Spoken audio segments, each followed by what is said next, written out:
kõigepealt siis ma küsingi seda, et kas sa teadsid juba algusest peale, et sa soovid ise oma last õpetada kodus? See on see, et ma tegelikult ei teadnud.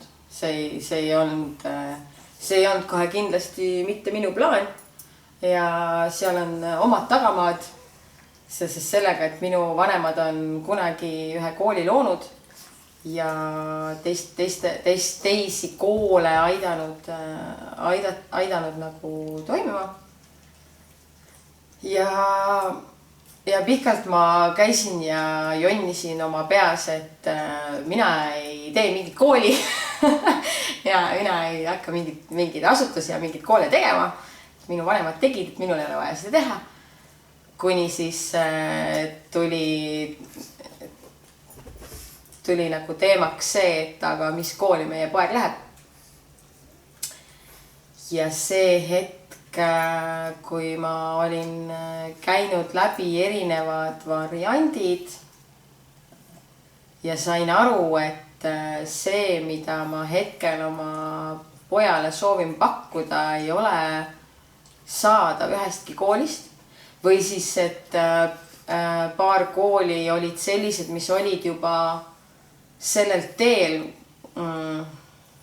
mida ma nagu tahaks oma pojale, aga alles alustanud. Siis kuna mul oli ju kindel põhimõte, et mina ühtegi kooli ei tee, siis sinna ma teda panna ei tahtnud ja tuli mängu hoopis koduõppe.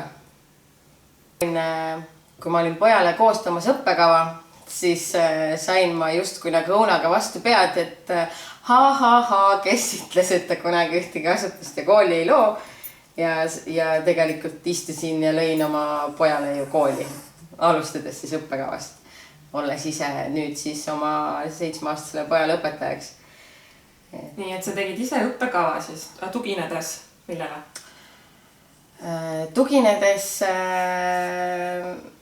kooli poolt, ehk siis meie valisime Rakvere Waldorfkooli, kus meie poeg kirjas on õpilasena, koduõppe õpilasena, sellepärast, et ta on kõik kauem sellega tegelenud ja seal on hästi toredad ja kogemustega inimesed selle jaoks, et neid peresid toetada, et seda oleks mõnus teha. Ja neil oli siis ette antud juhised ja viide siis nende õppekavale, mis nende koduleheküljel oli, mis siis tegelikult seesama õppekava oli minul paberkandjal kodus olemas, kus minu ema oli juba 1. klassi nagu kavad ilusti ära kleepsutanud minu jaoks valmis, sellepärast, et minu ema ja isa olid selle kava kunagi koostanud. Ja täpselt seesama kava seisab ka siis nagu nende koduleheküljel üleval. Et selles mõttes minul oli nagu hästi lihtne ja mul ei olnud seal väga suurt segadust. Aga põhimõtteliselt koduõppe saab siis olla niimoodi, et laps on ikkagi kusagil koolis kirjas. Ja mitte igas koolis, et on teatud koolid, kes koduõppet toetavad ja teised koolid, kes sellega ei tegele.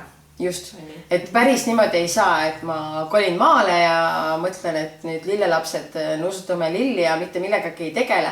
Et tegelikult Eesti riigis on seadus, et sa pead ikkagi olema koolis kirjas. Ja kui sa oled koolis kirjas, siis see kool vastutab selle eest, et see laps saaks ikkagi Eesti riigi kohaselt nagu haritud. Mis tähendab, et ka meie käime poole aasta tagant näitamas ette neid töid ja teadmisi, mida me oleme saanud. Et seal ei ole mingisuguseid kontrolle, seal ei ole mingisuguseid eksameid, aga kui meie 1. klassi ülesandeks on valmistada näiteks flöödikott või kududa valmis mingisugune konkreetne ese ja Waldorfkoolis seda teevad nii poisid kui tüdrukud. Mina tüdrukuna käisin vasetöös näiteks, mul on tehtud kausike ehted siiamaani alles. Sellest on juba mitu aastat möödas, 15 aastat võib-olla või rohkem. Ja poisid käisid meiega koos kudumas salli, sokke, kindaid, et nii ka minu poeg minu poeg teeb nii-öelda nagu saab kogeda seda kõike koolis ja need on siis need asjad, füüsilised asjad, mis me võtame näiteks nagu ettenäitamiseks kaasa. Mitu aastat on lapsel võimalik koduõppel olla? Ma ütlen ausalt, et ma ei ole nüüd süvitsi seadustesse süübinud, aga nii palju, kui mina olen aru saanud, siis hetkel 9. Sellepärast, et minu vanem vennatütar lõpetas see aasta 9. klassi koduõppel. Ja kas sul on endal juba ka plaan nagu paigas, et kui kaua sa plaanid olla ise õpetajaks lapsele? Aus vastus on see, et ei ole. Sellepärast, et see tõesti rumel lause, mida öelda, aga hästi palju lihtsam on ju anda see vastutusrikas ülesanne koolile nii-öelda, et õpetada neid asju ja anda teistele õpetada. Mis tähendab seda, et võib-olla see esimene aasta on ta kodus koduõppel ja teise klassi ta läheb kooli juba. Et seda ma vaatan ilmselt sisetunde järgi ja jooksu pealt. Ja võib-olla on ta minuga kodus 9 aastat. See selgub nagu aja jooksul ja jooksu pealt, et minu tugevad anded on kindlasti nagu kunst, käsitöö, kõik hinge ja vaimumaailm ja minu mehekanda on kõik reaalained. Et matemaatika, füüsika ja keemia ei ole nagu, ma ei saa öelda, et ei ole minu tugevam anne, vaid see ei ole mulle huvi pakkunud nii palju, et ma oleks sinna süvenenud. Ehk siis ma kujutan ette, et need on asjad, mida annab edasi minu abikaasa.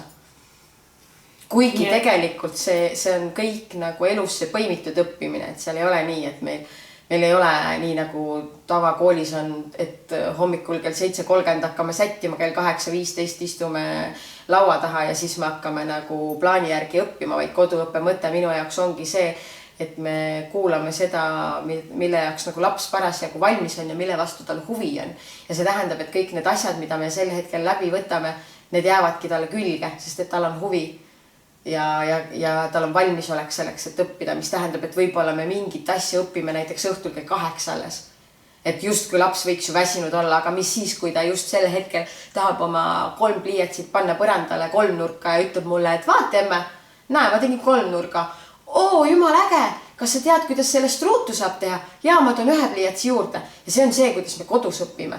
Mitte see ei ole see, et me laps istub nagu tuimalt laua taga ja mina siis targa näoga seletan selle ees midagi. Et need on kõik sellised asjad, kuhu me jõuame nagu jooksvalt ja käigu pealt. Ja siis on olemas õppekava, mille järgi ma tean, et näed, et need asjad peavad saama läbitud.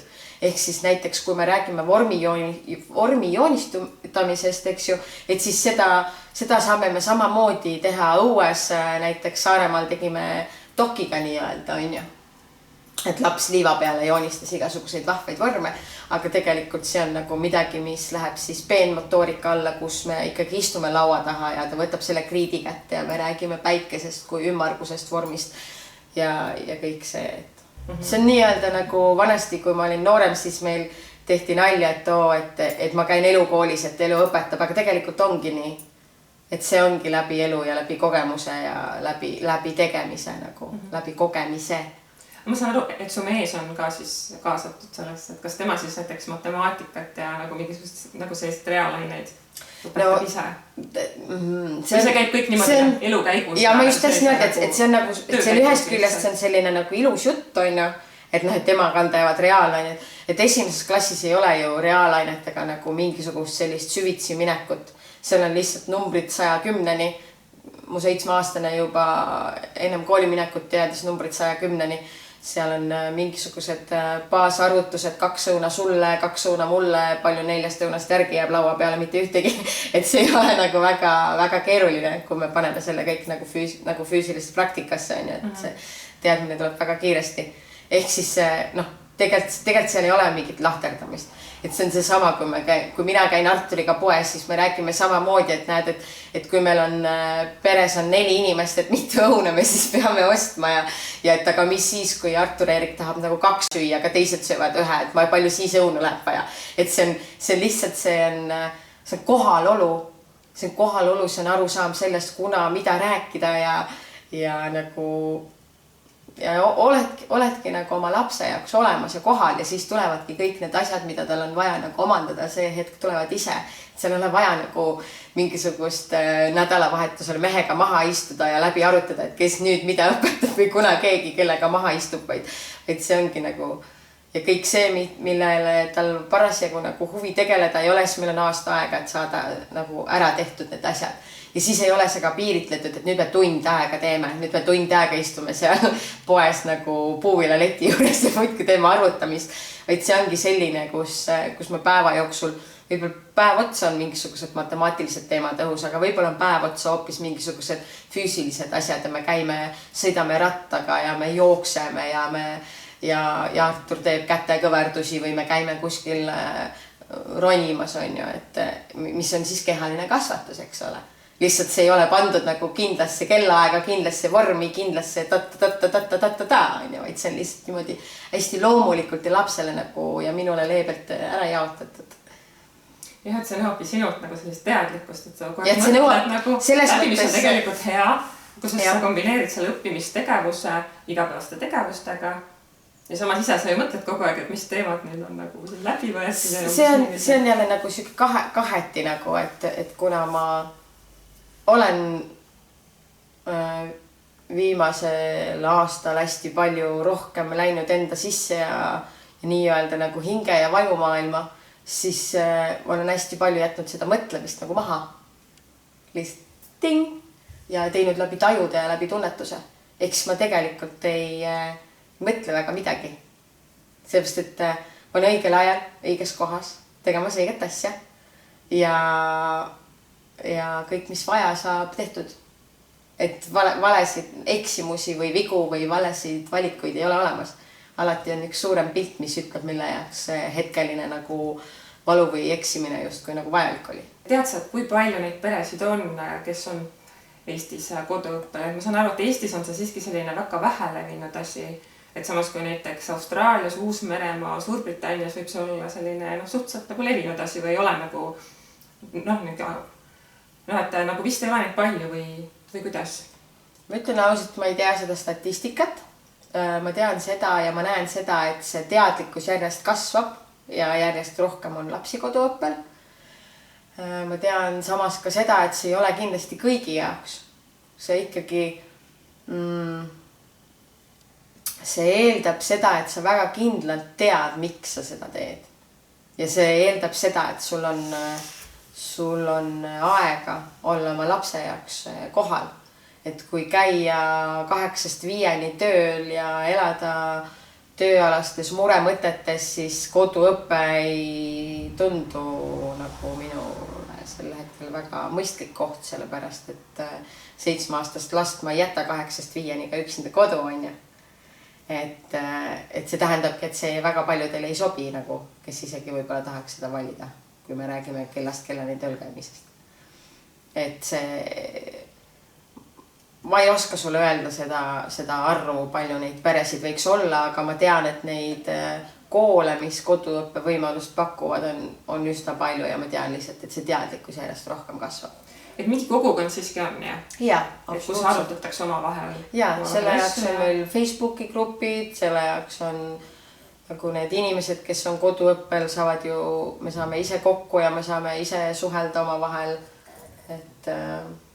Et minu tutvisringkonnas on, ma ei ole sugugi mitte ainuke nagu pere või ainuke ema, kelle lapsed on koduõppel. Ja seda enam on lihtsam seda nagu valida teadlikult. Ma saan aru, et siis ikkagi on mingid põhjused alati, miks see koduõppe valitakse. Et võib-olla näiteks on mõni laps, kes ei saa koolikeskkonnas hakkama, et lihtsalt see koduõppe on talle parem, et kui tema vanemad saavad seda võimaldada. Et see päris nii, nagu seda peab ise tahtma, peab olema ise nagu niimoodi, et valmis endast rohkem andma. Ja peab olema see võimalus, et sa oledki kodus ja sa rohkem tegeled lastega, mis iseenesest on ju ilus. Ma natuke laiendan siis seda mõtet, kust see nagu tuleb. Et inimesega on nii, et 1. kuni 6-7 eluaastani kõik, mida tema näeb ja kogeb, läheb tema alateadvusesse. Et tema ei pane sellele taha seda nagu mõtet sel hetkel, et kas see on õige või vale, kas see on õige ja vale, vaid kas see on mulle kasulik või pigem on see mulle kahjulik. Ja sel hetkel meie ümbrus loob meid ja meie ümbrus vastutab selle eest, mida me usume või mõtleme. Ehk siis kui mina olen oma lapse kõrval ja me satume mingisse olukorda, mida mina ei pea õigeks, näiteks kui ma ei tea, üks laps lööb tänaval teist last, siis ma ei pea seda õigeks. Ja sel hetkel, kui mina olen oma lapse kõrval, siis ma saan talle rääkida, et see juhtus selle pärast ja see ei ole õige. Ja ma saan oma last õpetada, et me nii ei tee. Ja teadmisega, et me kõik oleme siin maailmas tegelikult üks. Me oleme üks osake, mis on laotatud siia planeedi peale laiali, siis mul on täielik õigus minna ka nende laste juurde ja rääkida ka neile, et nagu ei, nii ei tehta. See on tehnika, mis tuleb vist see Supernannist kunagi, mida Marlen Annabel Kubri mulle ühel kokkusaamisel nagu jagas. Et tegelikult, kui me kohtame nagu kõiki nii nagu mina kohtan kõiki mehi nii, nagu nad ta oleks minu mees. Ehk siis ma austan neid samamoodi, ma olen viisakas nendega, täpselt samamoodi lastega. Et kui ma näen nii-öelda võõrast last jooksmas üle teie auto ette, siis sel hetkel ma ei vaata, kus on ema. Või et nagu, miks ta üksinda on. Või et nagu, kes ta ema on. Vaid see hetk on see laps nagu minu laps ja ma lähen jooksen talle järgi ja võtan ta sealt tänava pealt ära. Ja täpselt samamoodi nagu kõik teised olukorrad on ju. Ja nüüd, kui see teadlikkuse tekitamine, kuidas inimesed funktsioneerivad kogu oma elus, tegelikult juhib meid alateadus, 95% juhib meid alateadus, siis seda alateadvust kodeeritakse, programmeeritakse meile 1. kuni 6.–7. eluaastani kõige tugevamalt. See kestab tegelikult kuni 12. eluaastani, aga kõige tugevamalt nagu programmeeritakse lastele elupõhised tõed 1. 6.–7. eluaastani. Mis tähendab seda, et kui mina annan selle vastutuse ära ja panen ta kooli keskkonda ja kõik asjad, mis päeva jooksul koolis toimuvad, siis lapsed võtavad need endale sisse ja terve oma ülejäänud elu, senikaua kuni nad teadlikult ei pane nendele asjadele näppu peale, nendele programmidele, mis neil sisse pandud on, mida on väga raske ja keeruline teha, selle jaoks peabki olema hästi teadlik ja sa pead seda märkama, sa pead jälgima seda. Enamus inimesi seda ei tee. Siis me lihtsalt teeme neid asju läbi elu, ilma et me teakski, et me mingid asju teeme ja need on tegelikult lapsed kõik nagu tulenevad siis sellest keskkonnast ja lapsepõlvest. Ja mina olengi valinud, et kõik need programmid, mis ta saab, need on toetavad, need on hoidvad, armastavad ja teadlikud programmid, mida ma olen ise nagu temale sisse süvendanud. Kogu see, et inimesed tunnevad ennast nagu üksikuna või eraldatuna või tegelikult see ei ole nii, et me tegelikult kõik oleme üks ja kogu see toetus on nagu kogu aeg meile kättesaadav. Et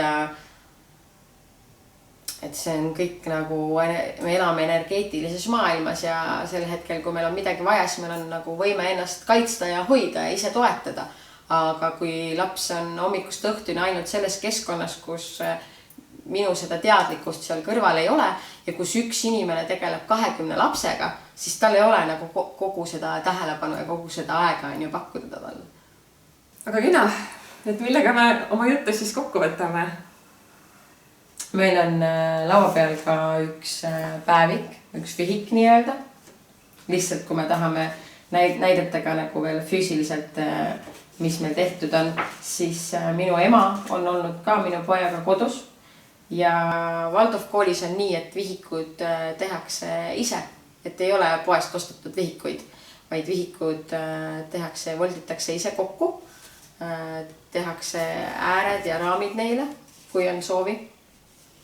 Nii on ka Artur Eeriku enda kirjutatud päevik on siin ja siin on sees ühe lõunal tehtud nii-öelda töö, kus nad istutasid ümber avokadotaime ja kus Artur siis ise kirjutas, kus on vars, kus on leht, et see on avokadotaim ja siin on juur ja see jääb siis nagu selleks füüsiliseks tööks, mille ma saan võtta nii-öelda poole aasta pärast, iga poole aasta tagant on nii-öelda see kokkusaamine kooliga, kus me läheme füüsiliselt kohale, näitame, mida me selle poole aastaga ära teinud oleme, siis sellised vihikukesed või töövihikud nagu valmivadki nendest töödest, mis saavad tehtud.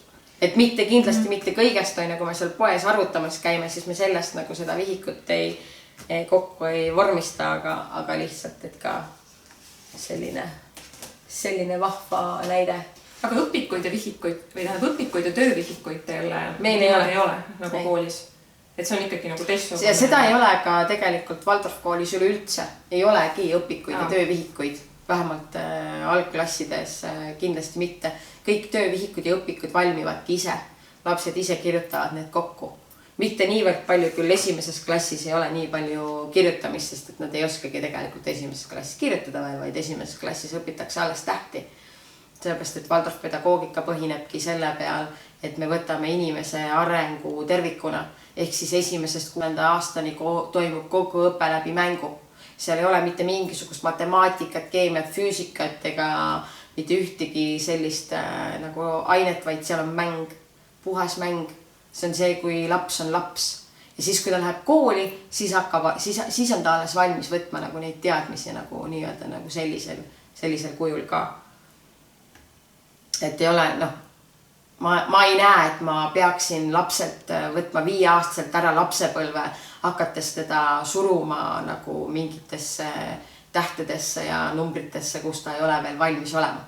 Teine variant on muidugi see, et kui lapsel tekib endal huvi, kui laps küsib, et aga mis täht see on, aga mis täht too on ja kui ta ise soovib õppida selle lugemise selgeks ja kui ta siis 5-aastasena istub raamatutes ja loeb, ma ei ütle, et see on vale, aga ma lihtsalt ütlen, et see ei saa olla nagu vanemapoolne algetus, et nagu suruda kuskile midagi õppima. Et sellepärast ei ole nagu Waldorf koolis ei ole nii-öelda eelkooli, vaid õppe hakkabki 1. klassist. Tähti hakatakse õppima 1. klassis, numbreid hakatakse õppima 1. klassis. Et minu poeg lihtsalt omast huvist on hakanud juba ise uurima ja õppima ja tähti ja kirjutama ja tegema neid asju, aga ta on nüüd ka nagu 7 ja nüüd see läks valmis. Hästi, Kadri, aga aitäh sulle, et sa jagasid oma kogemust. Et kui nüüd kellelgi tekkis koduõppe vastu huvi, siis ma arvan, et sa oled nõus jagama oma kogemust või kui keegi tahab teada, kuidas see siis veel täpsemalt välja näeb, et siis võib sulle kirjutada. Absoluutselt. Facebookis näiteks kõige lihtsam on Kadri Pikmets. võib mulle kirjutada ja ma hea meelega vastan ja jagan ja suunan nii palju, kui ma ise veel tean selle teekonna alguses. Aitäh sulle ja aitäh teile vaatamast. Aitäh vaatamast ja aitäh kutsumast. Ja kõike kaunist ja kohtumiseni. Kohtumiseni.